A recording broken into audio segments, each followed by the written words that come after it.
Hello students, I am Rana Khushbu. Welcome to my channel Khushbu Education. Standard 8 Science Chapter 7 વનસ્પતિઓ અને પ્રાણીઓનું સંરક્ષણ. આજે આપણે સ્ટાન્ડર્ડ 8માં ચેપ્ટર 7 જોવાના છે. ચેપ્ટર 6નો વિડીયો જલ્દી આ ચેનલ ઉપર તમને જોવા મળી જશે. તો ચાલો ચેપ્ટર 7 સ્ટાર્ટ કરીએ.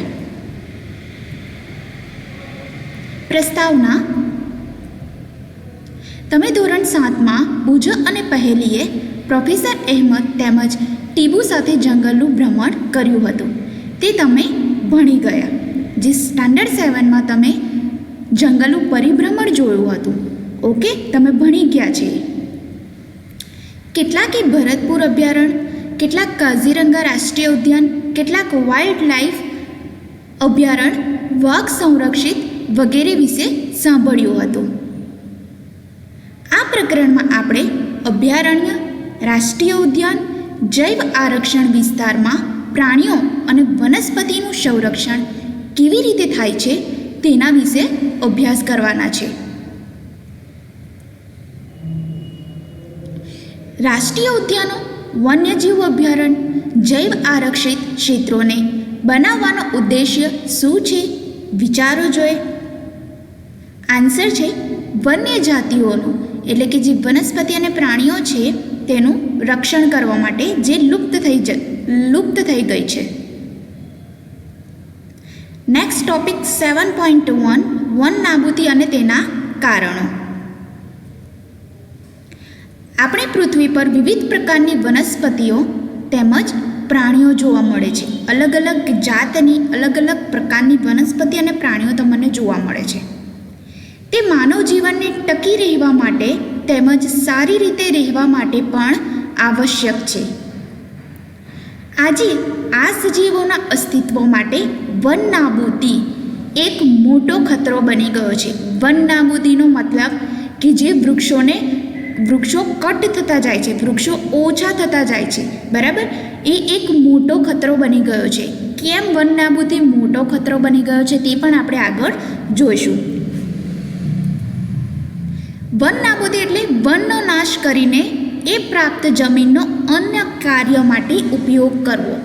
અન્ય કાર્યો એટલે કે ખેતી માટે ઉપયોગ કરવો, કાં તો પછી તે જમીન ઉપર આપણે કારખાના બનાવીએ, ઘર બનાવીએ, બરાબર. વનમાં વૃક્ષોની કાપણી નીચેના ઉદ્દેશ્યથી કરવામાં આવે છે. એક તો ખેતીવાડી માટે જમીન પ્રાપ્ત કરવી, ઘર અને કારખાનાઓનું નિર્માણ કરવું, અને ત્રીજું ફર્નિચર બનાવવા માટે તથા લાકડાનો બળતણ માટે ઉપયોગ કરવો, બરાબર. આ વસ્તુ આપણે જનરલી કરતા હોઈએ છીએ. વન નાબૂદીના કારણો તો કે કુદરતી આગ અને ભયંકર દુષ્કાળ. આ જે મેઇન ઇમ્પોર્ટન્ટ કારણો છે વન નાબૂદીના, બરાબર. કારણ કે જંગલમાં આગ લાગે તો તમને ખ્યાલ જ છે કે જંગલ નષ્ટ થઈ જાય. એ રીતે દુષ્કાળ પડે તો પણ શું છે, વનસ્પતિઓ નષ્ટ થઈ જાય, બરાબર. તો આ વન નાબૂદીના મેઇન કારણો છે. આગળ છે તમારો ટોપિક 7.2 વન નાબૂદીના પરિણામો. 7.2 ટોપિક વન નાબૂદીના પરિણામો. ફર્સ્ટ, કાર્બન ડાયોક્સાઇડમાં વધારો. સેકન્ડ, ભૂમિની ફળદ્રુપતામાં ઘટાડો. થર્ડ, ભૂમિની જળ સંગ્રહ ક્ષમતામાં ઘટાડો. હવે આ ત્રણ પોઈન્ટને આપણે ડિટેલમાં અભ્યાસ કરીએ. વન નાબૂદીથી પૃથ્વી પર તાપમાન તેમજ પ્રદૂષણના સ્તરમાં વધારો થાય છે. તેનાથી વાતાવરણમાં કાર્બન ડાયોક્સાઇડ એટલે કે CO2ના સ્તરમાં પણ વધારો થાય છે. ભૂમિય જળનો ઘટાડો થાય છે. તેનાથી ખ્યાલ આવે છે કે વન નાબૂદીથી પ્રાકૃતિક સંતુલન પર પણ પ્રભાવ પડે છે, કારણ કે ભૂમિય જળ ના મળે વનસ્પતિને. પ્રોફેસર અહેમદે તેમને બતાવ્યું, એટલે કે છોકરાઓને, બાળકોને બતાવ્યું કે જો વૃક્ષોની આ પ્રકારે કાપણી ચાલતી રહી તો વરસાદ તેમજ ભૂમિની ફળદ્રુપતામાં ઘટાડો થાય છે.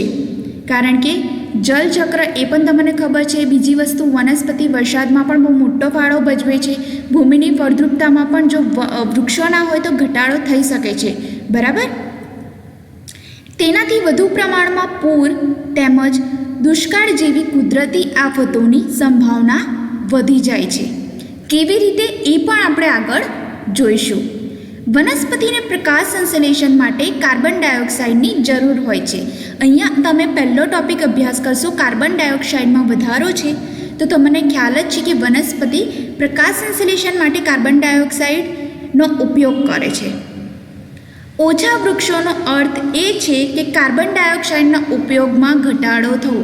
કારણ કે જે વાતાવરણમાંનો કાર્બન ડાયોક્સાઇડ વાયુ છે, બરાબર, આપણે ઓક્સિજન લઈએ, કાર્બન ડાયોક્સાઇડને બહાર કાઢીએ, તો જે કાર્બન ડાયોક્સાઇડ વાયુ છે એ શું છે, વનસ્પતિ ઉપયોગ કરે છે. હવે વૃક્ષો ના હોય તો કાર્બન ડાયોક્સાઇડનું પ્રમાણ વાતાવરણમાં કેવું થઈ જાય, વધી જાય, બરાબર.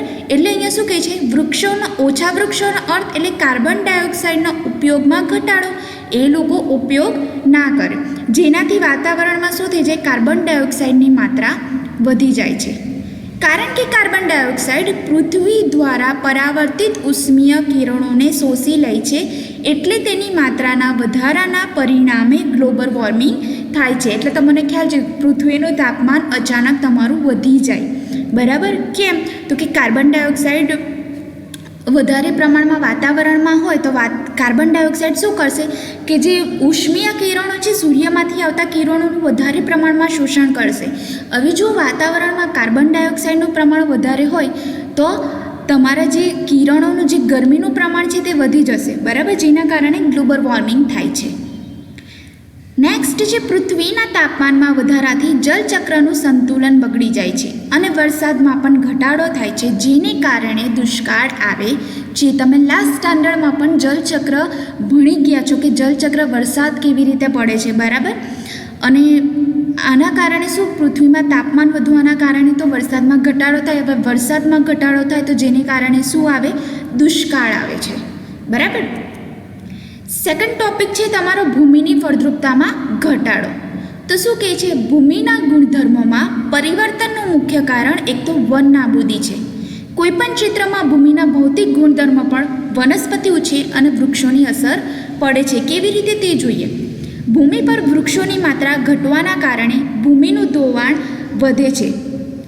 ભૂમિ ઉપરનું પડ સ્તર દૂર કરવાથી નીચેના સખત પથ્થરોના સ્તરો દેખાય છે, બરાબર. કારણ કે જો ઉપરનું પડ, જે ભૂમિનું સૌથી ઉપરનું લેયર જ ઓછું થઈ જાય તો નીચેના તમને પથ્થરોના સ્તર ઇઝીલી દેખાય, ઓકે.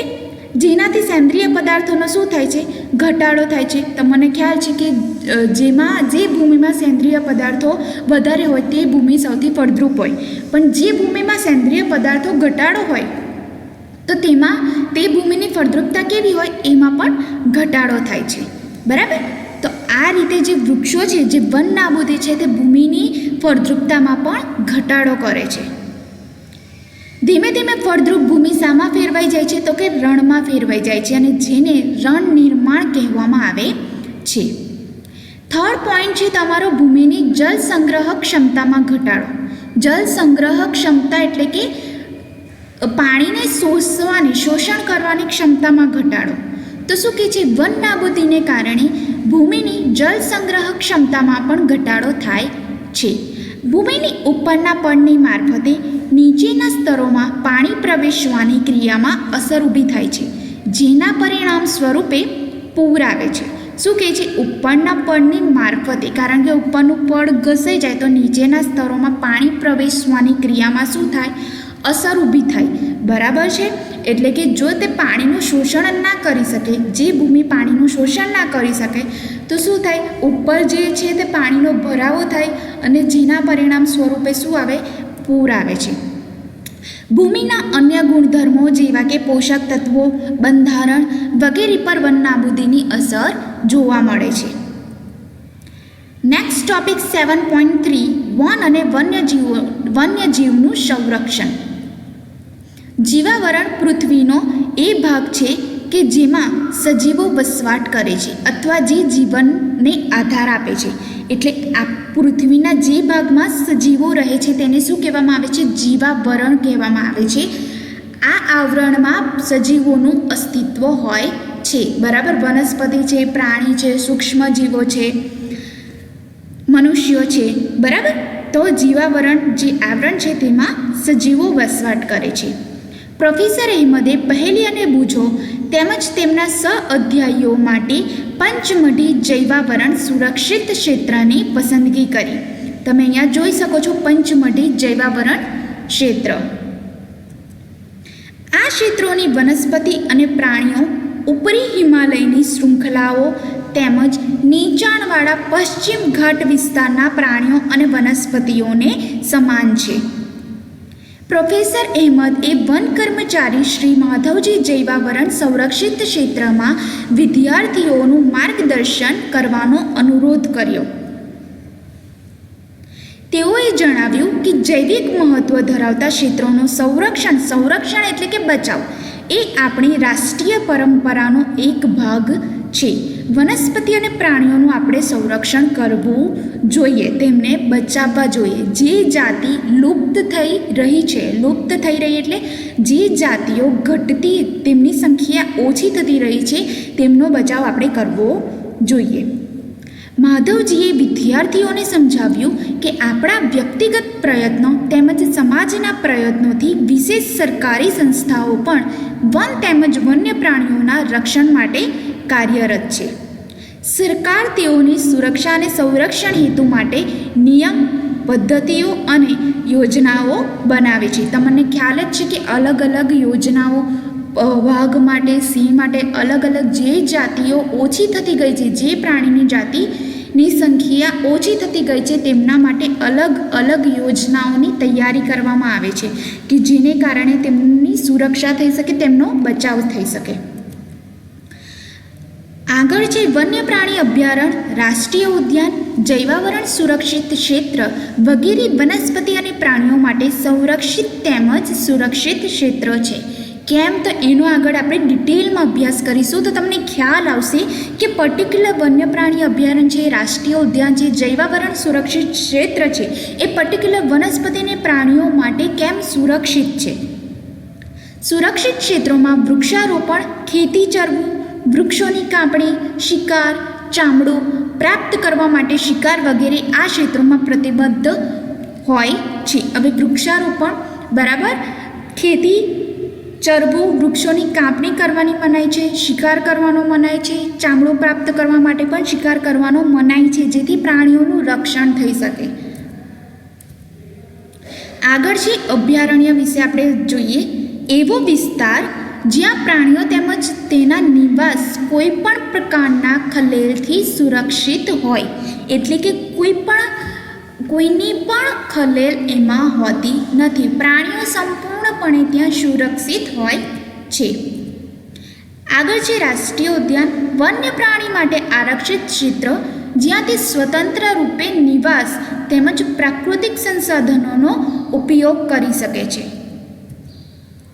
આગળ છે જૈવાવરણ આરક્ષિત વિસ્તાર, તો કે વન્ય પ્રાણી, વન્ય સજીવો, વનસ્પતિ અને તે વિસ્તારના આદિવાસીઓનો પારંપરિક રીતે જીવન પર્યાય હેતુ માટે વિશાળ સુરક્ષિત વિસ્તાર છે. બરાબર, પ્રાણીઓ માટે છે, સજીવો માટે છે, વનસ્પતિ માટે છે, ઇવન કે જે આદિવાસી લોકો હોય છે તેના જીવન પર્યાય માટેની વસ્તુઓ માટે પણ આ સુરક્ષિત વિસ્તાર છે.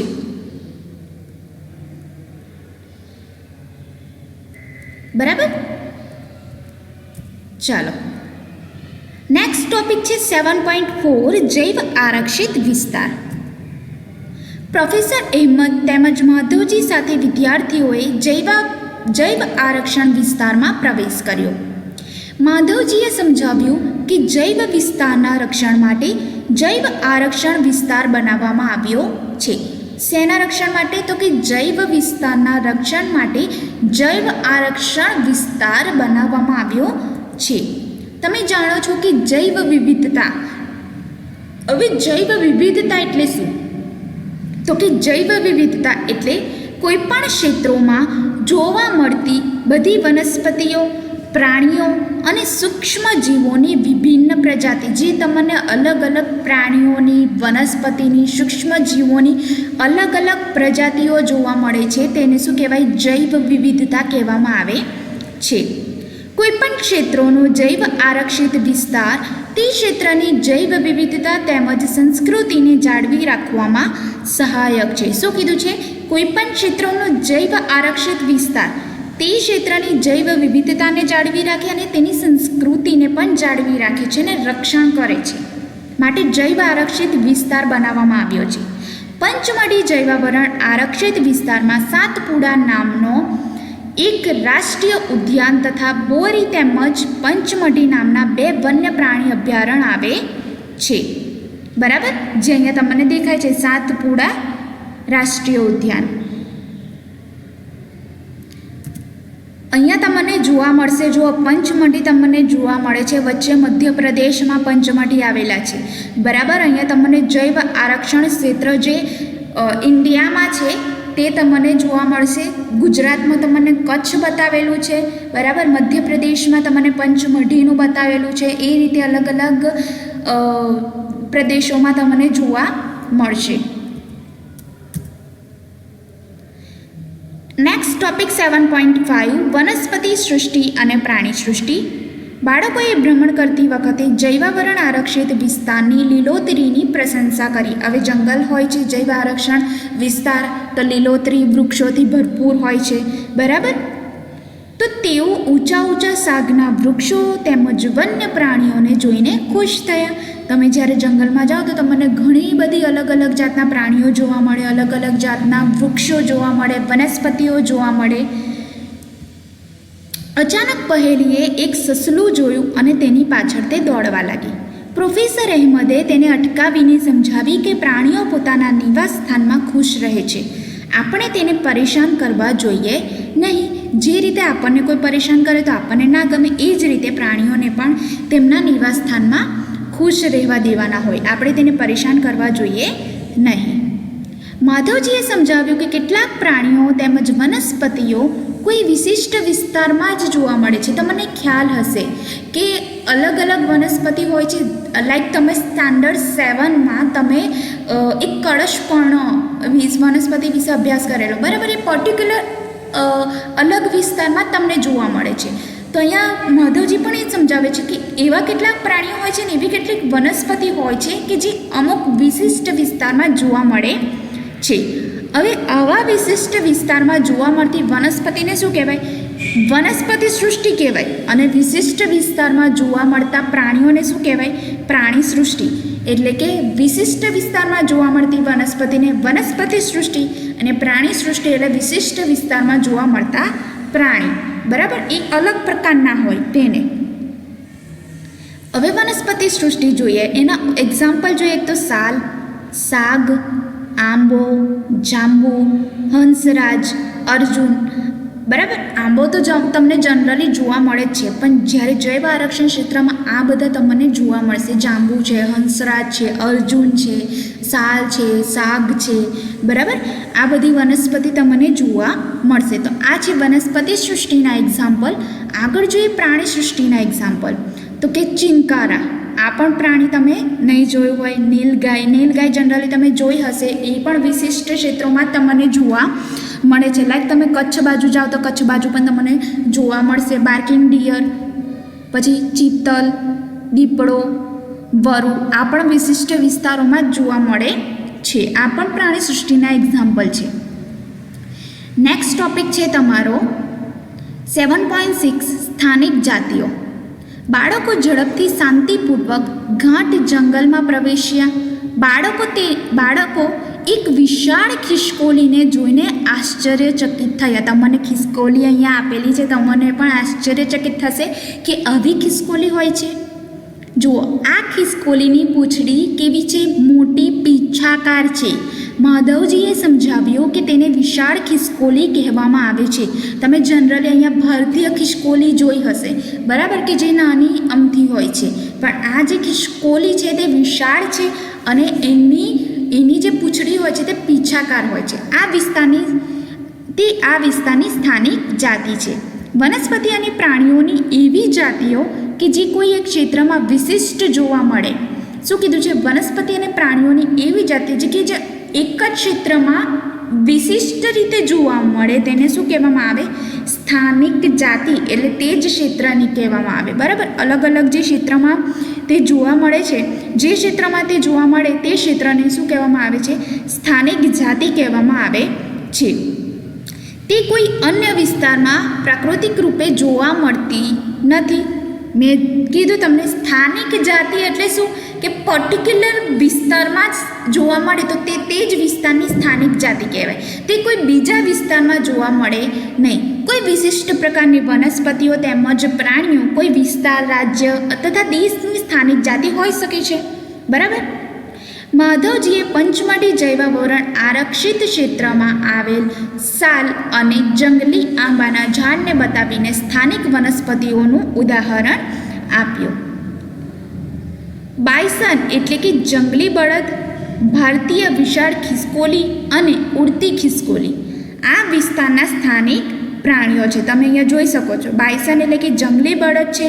પછી ભારતીય વિશાળ ખિસકોલી કે જે તમે જુઓ છો જનરલી. ઉડતી ખિસકોલી તમે નહીં જોઈ હોય તો જોઈ લો. આ શું છે કે એ વિસ્તારના સ્થાનિક પ્રાણીઓ છે. બરાબર.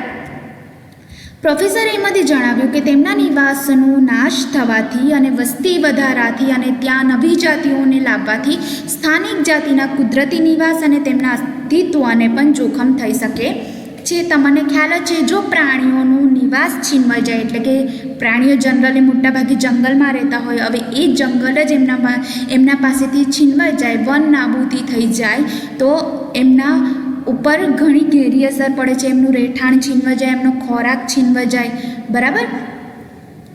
તો ચાલો જાતિ, હવે જાતિ વિશે જોઈએ. તમે સ્થાનિક જાતિ તો જોઈએ કે પર્ટિક્યુલર વિસ્તારમાં જ જાતિ જોવા મળે. તો હવે જાતિ એને સ્થાનિક જાતિ કહેવાય. તો હવે જાતિ એટલે શું કે એવા સજીવોની વસ્તીનો એવો સમૂહ કે જે એકબીજા સાથે આંતરપ્રજનન કરવા માટે સક્ષમ છે.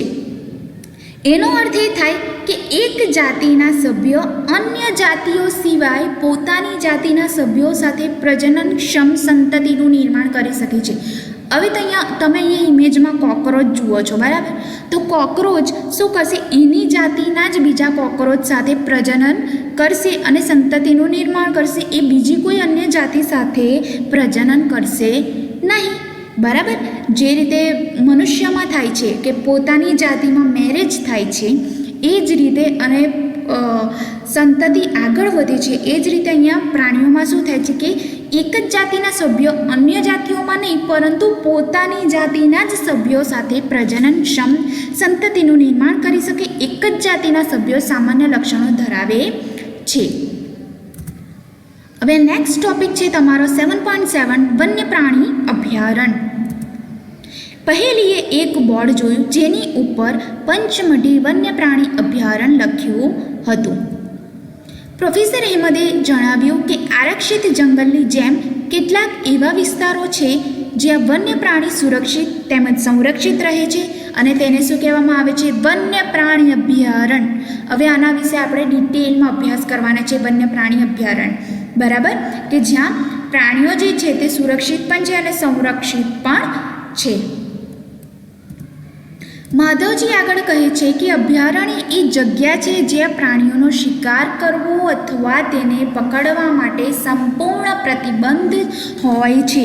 તમને ક્વેશ્ચન પૂછી શકે છે. બરાબર. વન્ય પ્રાણી અભયારણ્ય વિશે ટૂંક નોંધ લખો.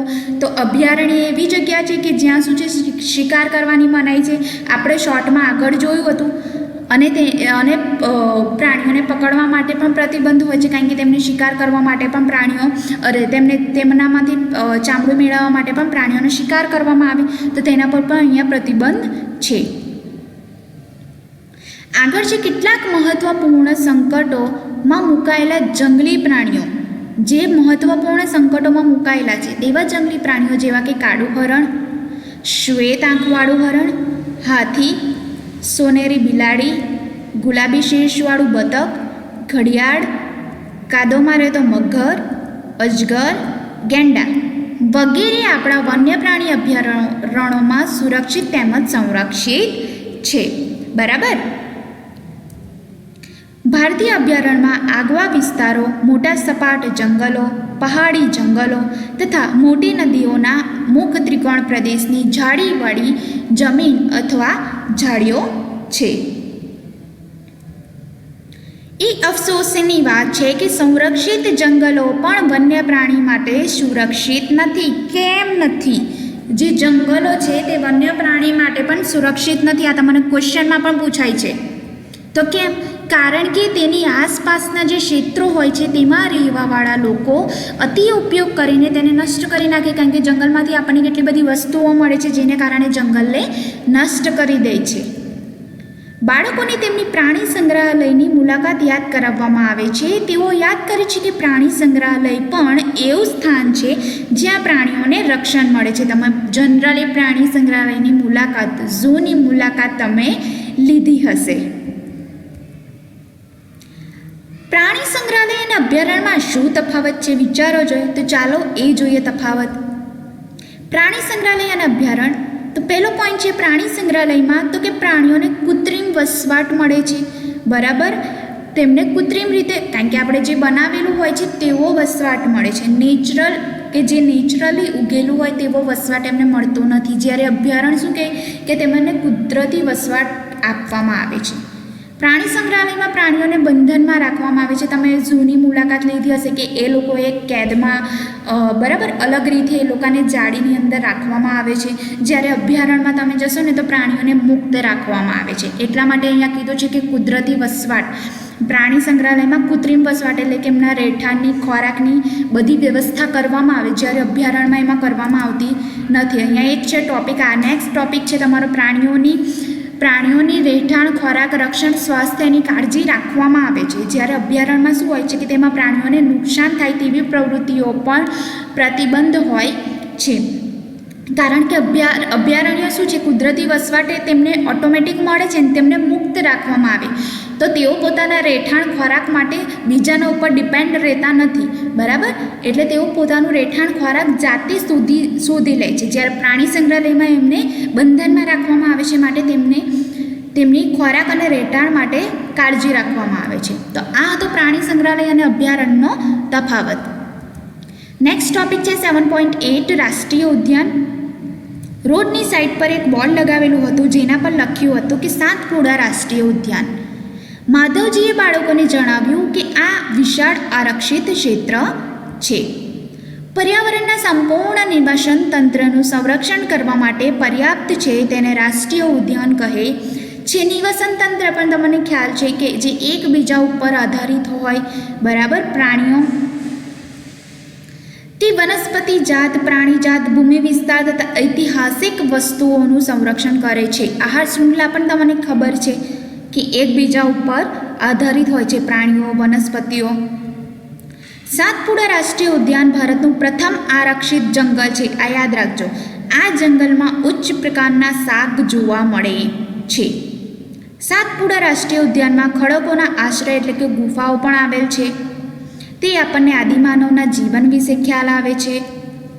પથ્થરોની આ ગુફામાં ચિત્રકામ પણ તમને જોવા મળે છે. પંચમઢી જૈવાવરણ સુરક્ષિત વિસ્તારમાં 55 ગુફાઓની ઓળખ થઈ ચૂકી છે. બાળકો જેવા આગળ વધે છે તેમને એક બોર્ડ જોવા મળ્યું જ્યાં લખ્યું હતું સાતપુડા વાઘ આરક્ષિત વિસ્તાર, બરાબર, પંચમઢીમાં. માધવજી જણાવે છે કે આપણી સરકારે વાઘના સંરક્ષણ માટે પ્રોજેક્ટ ટાઈગર અમલમાં મૂક્યો છે. આગળ તમે એક વસ્તુ જોઈ હતી ને કે એમના બચાવ માટે અલગ અલગ પરિયોજના કરવામાં આવે છે, તો અહીંયા એક છે, શું છે અહીંયા પ્રોજેક્ટ ટાઈગર. એ પરિયોજના છે શાના માટે? તો વાઘના રક્ષણ કરવા માટે. આ પ્રોજેક્ટનો ઉદ્દેશ શું કે આપણા દેશમાં વાઘના જીવન અને વાઘની વસ્તીની જાળવણી કરવાનો છે. વાઘ એ એવી જાતિઓમાંથી એક છે જે ધીરે ધીરે જંગલોમાંથી નાશ પામી રહી છે, એટલે કે ઓછી થતી રહી છે. પરંતુ સાતપુડા આરક્ષિત ક્ષેત્રોમાં વાઘની સંખ્યામાં વધારો થઈ રહ્યો છે, એટલે કે તે સંરક્ષણનું આગવું ઉદાહરણ છે કે જ્યાં એક બાજુ વાઘની સંખ્યામાં ઘટાડો થાય છે ત્યાં એક એવું સાતપુડા આરક્ષિત ક્ષેત્ર છે જ્યાં વાઘની સંખ્યામાં વધારો થાય છે. કોઈક સમયે સિંહ, હાથી, જંગલી ભેંસ, સાબર પણ સાતપુડા રાષ્ટ્રીય ઉદ્યાનમાં જોવા મળતા હતા. એવા પ્રાણી કે જેની સંખ્યા એક નિર્ધારિત સીમાથી ઓછી થઈ જાય છે અને લુપ્ત થઈ જાય છે તેને શું કહેવામાં આવે છે? નાશપ્રાયઃ જાતિ કહેવામાં આવે છે. નાશપ્રાયઃ જાતિ એટલે શું? કે જે એમની નિર્ધારિત સીમાન હોય, જે નક્કી કરેલી સીમા એટલે કે જે નક્કી કરેલી સંખ્યા હોય એનાથી ઓછી થઈ જાય અથવા તો ધીમે ધીમે લુપ્ત થતી જાય એટલે કે બિલકુલ તમને જોવા ના મળે, બરાબર. એવી સિચ્યુએશન હોય તો તેવા પ્રાણીઓને શું કહેવાય? નાશપ્રાય જાતિ કહેવામાં આવે છે. બુજોએ ડાયનોસોરના વિષયમાં યાદ દેવડાવ્યું કે જે લાખો વર્ષ પૂર્વે લુપ્ત થઈ ગયા. તમને ખ્યાલ છે કે પહેલાં ડાયનોસોરનું રાજ હતું, બરાબર. પહેલાંના સમયમાં તમને ડાયનોસોર જોવા મળતા હતા, જે આજના સમયમાં તમને બિલકુલ જોવા મળતા નથી. એટલે કે સંપૂર્ણ લુપ્ત થઈ ગઈ તે જાતિ કઈ પ્રાણીની? તો કે ડાયનોસોર. કેટલાક સજીવોના કુદરતી નિવાસમાં ખલેલ ઊભી થવાથી તેના અસ્તિત્વ માટે ખતરો ઊભો થાય છે. માધવજી કહે છે કે કેટલાક નાના પ્રાણીઓને મોટા પ્રાણીઓ કરતાં લુપ્ત થવાનો ભય ઘણો વધારે છે, જેમ કે સાપ છે, દેડકા છે, ગરોળી છે, ચામાચીડિયા, ઘુવડ, કારણ કે મોટા પ્રાણીઓ તેમને ખાય છે, બરાબર. કોઈપણ વિસ્તારની બધી વનસ્પતિ, પ્રાણી તેમજ સૂક્ષ્મજીવ અને અજૈવ ઘટકો જેવા કે વાતાવરણ, ભૂમિ, નદી, નામુક ત્રિકોણ પ્રદેશ વગેરે સંયુક્ત સ્વરૂપે નિવસન તંત્રનું નિર્માણ કરે છે. તમને ખ્યાલ છે નિવસન તંત્ર એટલે શું? કે એકબીજા સાથે જોડાયેલા હોય આહાર શૃંખલા મારફતે, બરાબર. તો આ જે બધી વસ્તુઓ છે, નિવસન તંત્ર એટલે શું? કે જ્યાં વનસ્પતિ હોય, પ્રાણી હોય, સૂક્ષ્મજીવ હોય, અજૈવ ઘટકો એટલે કે વાતાવરણ, ભૂમિ, નદી વગેરે બધી વસ્તુઓ હોય તો તેને નિવસન તંત્ર કહેવામાં આવે છે. નેક્સ્ટ ટોપિક છે 7.9 રેડ ડેટા બુક. હવે રેડ ડેટા બુક એટલે શું? કે રેડ ડેટા બુક એ એવું પુસ્તક છે કે જેમાં બધી નાશપ્રાય જાતિઓનો રેકોર્ડ રાખવામાં આવે છે. વનસ્પતિ, પ્રાણીઓ અને અન્ય જાતિઓ માટે પણ અલગ અલગ રેડ ડેટા બુક હોય. એટલે એવી જાતિ કે જે લુપ્ત થઈ જવાની છે, બરાબર, લુપ્ત થઈ જવાની છે અથવા તો લુપ્ત થવાના આરે છે તેવી જાતિઓનો રેકોર્ડ આમાં રાખવામાં આવે છે. એમાં વનસ્પતિ પણ હોય, પ્રાણીઓ પણ હોય અથવા તો અન્ય જાતિ પણ હોય છે. નેક્સ્ટ ટોપિક 7.10 સ્થળાંતર. વાતાવરણના બદલાવના કારણે સ્થળાંતરણ કરનારા પક્ષીઓ એટલે કે પ્રવાસી. સ્થળાંતરણ એટલે એક જગ્યાએથી બીજી જગ્યાએ જવું. પ્રવાસી પક્ષીઓ પ્રત્યેક વર્ષે દૂર દૂરના વિસ્તારોમાંથી એક ચોક્કસ સમયે ઉડીને આવે છે. તે અહીં ઈંડા મૂકવા આવે છે, કારણ કે અતિશય ઠંડી હોવાને લીધે તેમના મૂળ નિવાસ સ્થાન તે સમયે રહેવા માટે યોગ્ય હોતા નથી. યાદ રાખજો, સ્પેશિયલ શેના માટે આવે? પ્રાણીઓ પક્ષીઓ સ્થળાંતર કેમ કરે છે? સ્પેશિયલી ઈંડા મૂકવા માટે, કારણ કે અતિશય ઠંડી હોવાના કારણે તેમના મૂળ નિવાસ સ્થાન તે સમયે રહેવા માટે યોગ્ય હોતા નથી. એવા પક્ષીઓ જે ઉડીને દૂરના અંતરથી લાંબી યાત્રા કરે છે, સ્પેશિયલ ઈંડા મૂકવા માટે, તેને સ્થળાંતરિત પક્ષી અથવા તો પ્રવાસી પક્ષીઓ કહેવામાં આવે છે. નેક્સ્ટ ટોપિક 7.11 કાગળનું રિસાયકલિંગ. 1 ટન કાગળ પ્રાપ્ત કરવા માટે પૂર્ણ વિકસિત 17 વૃક્ષોને કાપવામાં આવે છે. આથી આપણે કાગળની બચત કરવી જોઈએ. તમે અત્યારે કાગળની બચત નહીં કરતા તો તમારે યાદ રાખવું જોઈએ કે 1 ટન આપણે કાગળ જો પ્રાપ્ત કરવો હોય તો કે 17 વૃક્ષોને આપણે કાપવા પડે છે. એટલે તમે જેવો કાગળનો વધારેમાં વધારે ઉપયોગ કરશો, બરાબર, તો એટલા જ પ્રમાણમાં વધારે આપણે વૃક્ષોને કાપવું પડે છે. પ્રોફેસર અહેમદ બતાવે છે કે ઉપયોગ માટે કાગળને 5 થી 7 વખત રિસાયકલિંગ કરી શકાય છે. જો કોઈ વિદ્યાર્થી એક દિવસમાં માત્ર 1 કાગળની બચત કરે તો આપણે 1 વર્ષમાં અનેક વૃક્ષો બચાવી શકીએ છીએ. આપણે કાગળનો બચાવ કરવો જોઈએ, તેનો પુનઃ ઉપયોગ તેમજ રિસાયકલ પણ કરવું જોઈએ, જેનાથી આપણે વૃક્ષોનો બચાવ કરી શકીએ. તેની મદદથી આપણે માત્ર વૃક્ષોને જ બચાવીશું એવું નથી, પરંતુ કાગળ ઉત્પાદનના ઉપયોગમાં લેવાતા જે પાણી તેમજ ઉર્જાની પણ બચત આપણે કરીશું, કારણ કે જે કાગળ બનાવવા માટે પણ ઉર્જા વપરાય છે, પાણી વપરાય છે, બરાબર. Next topic 7.12 પુનઃવનીકરણ. પ્રોફેસર અહેમદનો સુઝાવ છે કે વન નાબૂદીનો જવાબ શું છે? વન નાબૂદી તમે અત્યારે સુધીને જોઈ, બરાબર. વન નાબૂદીના તમે કારણો જોયા. વન નાબૂદી થાય તો કઈ કઈ અસરો થાય એ પણ તમે જોઈ. વન્ય પ્રાણી અભયારણ્ય પણ જોયું. તો વન નાબૂદીનો હવે જવાબ શું? વન નાબૂદી થાય, વૃક્ષો ઓછા થાય, તો તેનો જવાબ શું? પુનઃવનીકરણ. ફરીથી વૃક્ષો ઉગાડો, બરાબર. પુનઃવનીકરણનો ઉદ્દેશ શું છે? કે કાપવામાં આવેલા વૃક્ષોની ઘટ પૂરી કરવા નવા વૃક્ષોની રોપણી કરવાનો. રોપવામાં આવેલ વૃક્ષ સામાન્યતઃ એ જ જાતિના હોય છે જે તે જંગલમાં જોવા મળે છે, એટલે કે પર્ટિક્યુલર વિસ્તારના. આપણે ઓછામાં ઓછા એટલા તો વૃક્ષો ઉછેરવા જોઈએ જેટલા આપણે કાપીએ છીએ.